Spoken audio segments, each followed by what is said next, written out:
Well, hello again people, I hope we're all well. I'm doing another sort of little exploration slash history video today, and it's a Wednesday, got work later on as always, and I'm in Shoeburyness on the coast in Essex, and I'm joined by a subscriber of mine who's become a good friend, Candice, but she's a little bit shy, so she don't want to be on camera, so that's fair enough. And yeah, she likes her history as well. And we're at Shoeburyness Fort.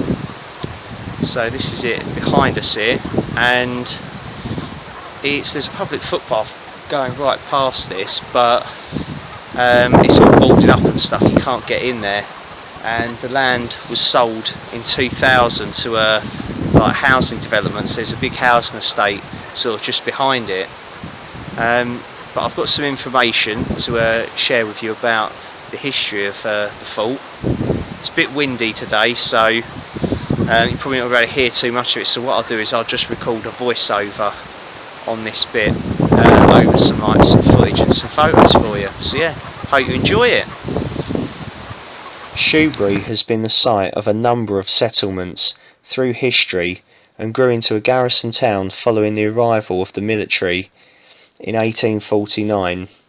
The heavy quick-firing battery was built in 1899 to 1900 as a coast artillery training facility. Two 6-inch and two 4.7-inch quick-firing guns were mounted on the top of the building. From 1859 to 1940, the site was used by the School of Gunnery and later the Coast Artillery School for training primarily Royal Artillery servicemen. The 4 circles in the ground beside the heavy quick-firing battery show where 4 drill gun pits were. These guns were used by the School of Gunnery for gun laying and loading training. They were installed in the new drill shed built circa 1910, which is now demolished. Gunners Park is an area of public open space that for many years was under the ownership and control of the Ministry of Defence, previously the War Department. Development of the site as Shubra Garrison commenced in 1854 and transformed Shoebury from a scattered rural community to a garrison town. The site was important for weapon and ordnance testing, experimentation and training. After World War II, testing was gradually transferred to larger and more remote areas such as Foulness Island, and the site was eventually closed in 1976. In 2000 the site was sold for development, with a substantial proportion remaining as public open space. Many of the garrison buildings and structures are historically important and have been retained as an integral part of the new development. This area was closed to the public for nearly 150 years, which has left a legacy of fascinating military history and habitats that support an abundance of spectacular wildlife.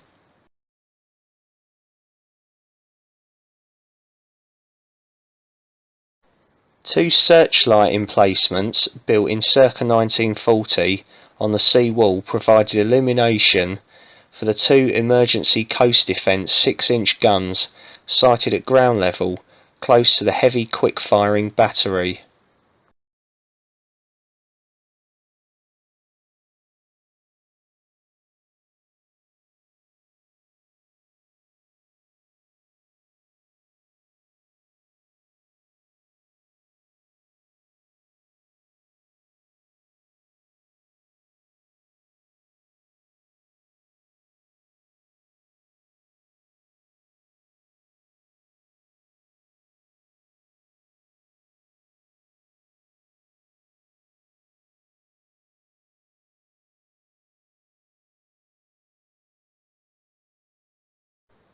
There are a number of historic structures throughout Gunners Park, built during the time the park was involved in testing and training.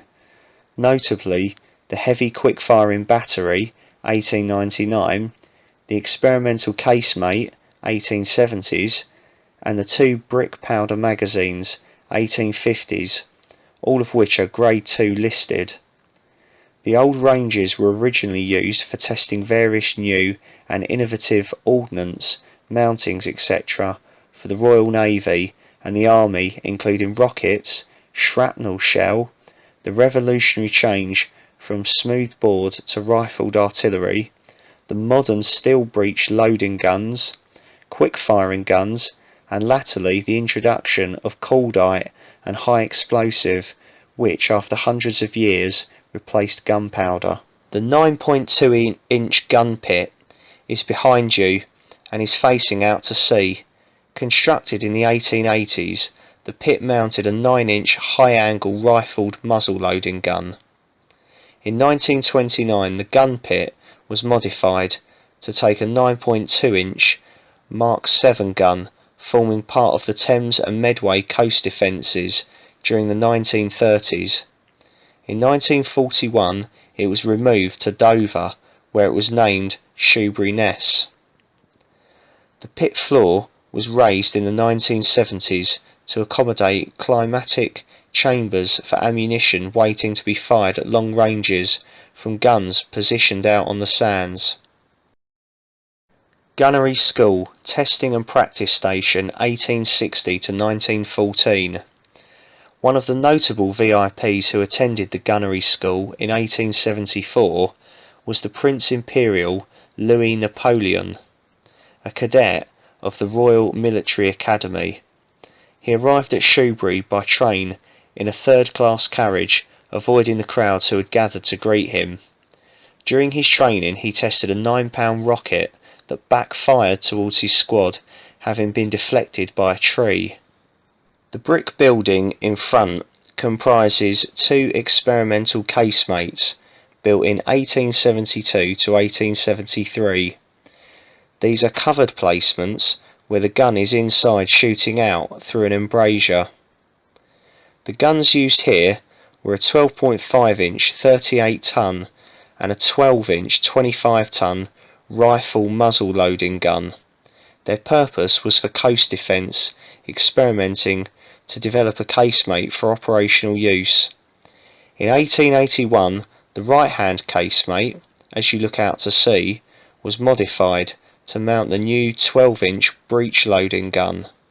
Shubra Garrison.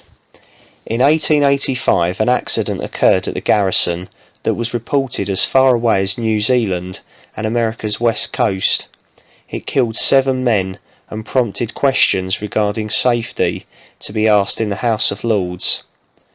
Life on the garrison was not easy for the men serving there, as accidents were known to occur in the course of weapon testing. In 1885 7 men, including serving officers and gunners, died, and 4 were injured, including 2 civilians.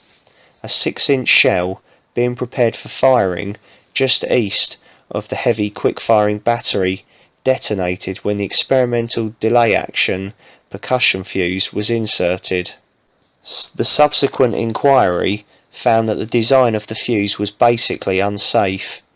The funeral was held at St Andrew's Church, Shoeburyness, and the roads between the barracks and the church were lined with people to watch the procession.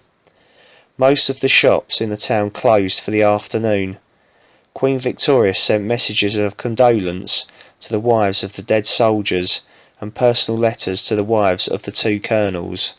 Public subscription in memory of those killed paid for a new married soldiers' hospital, Campfield Road, which is now a public house. A memorial on the site of the explosion was dedicated in 1985 to those who lost their lives.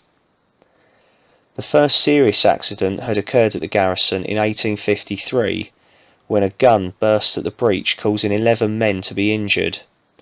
A further gun accident in 1854 caused serious injury when a gun burst and a fragment weighing 1.5 tons broke off part of the battery parapet, crushing 3 men in its fall. Lucky to escape harm were a group of ladies and a number of bathing parties on the beach who were watching the practice from only 30 yards away. Adjacent to Barge Pier, which you can see jutting out into the water, is Gog's Berth, built in 1877. It was used for landing railway mounted guns during the late 1800s.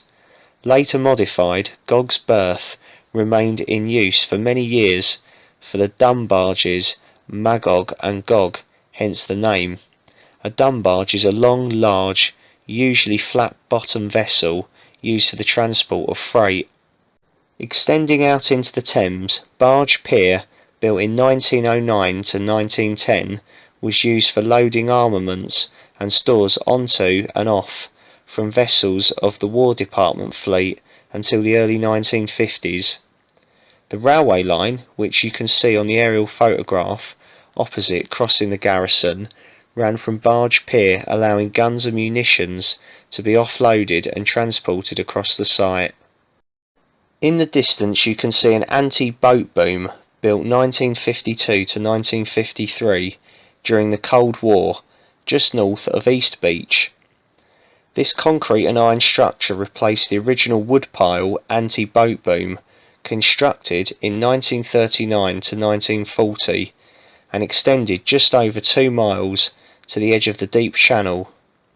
The aim was to control access to the Thames by enemy naval forces.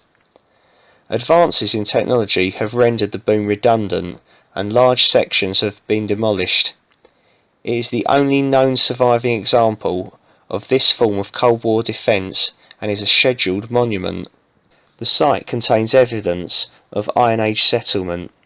Saxon invaders re-established a settlement in Shoebury in the 6th century, but into the medieval and post-medieval periods the area remained isolated and rural. The land was farmed and sheep grazed on the marshes. The Danish Camp. Located on slightly raised land at the mouth of the Thames estuary, Shoebury has had strategic importance since prehistoric times. There is archaeological evidence showing that humans have occupied or used the site from the Bronze Age and later when an Iron Age defensive settlement was established. This fortified encampment, known as Danish Camp, is now protected as a scheduled ancient monument within the conservation area. Visible signs of the structures are confined to a couple of low embankments, although evidence suggests that ramparts protected an Iron Age settlement. Originally, the ramparts were 40 foot wide and 12 foot high, and possibly formed a semicircle which was open to the sea. There is further but less substantial evidence of Roman and Anglo-Saxon use. Recent excavations have indicated that the main period of settlement was in the Middle Iron Age, 300 to 100 BC, and have shown the position of roundhouses and other structures. Gunners Park has been a site of human occupation for at least 10,000 years, with evidence of Mesolithic occupation, Roman salt working and Iron Age settlement. Sheep and cattle grazed the marsh until its purchase in 1849 by the Board of Ordnance, when the land became an experimental and practice artillery range. Shubra Garrison.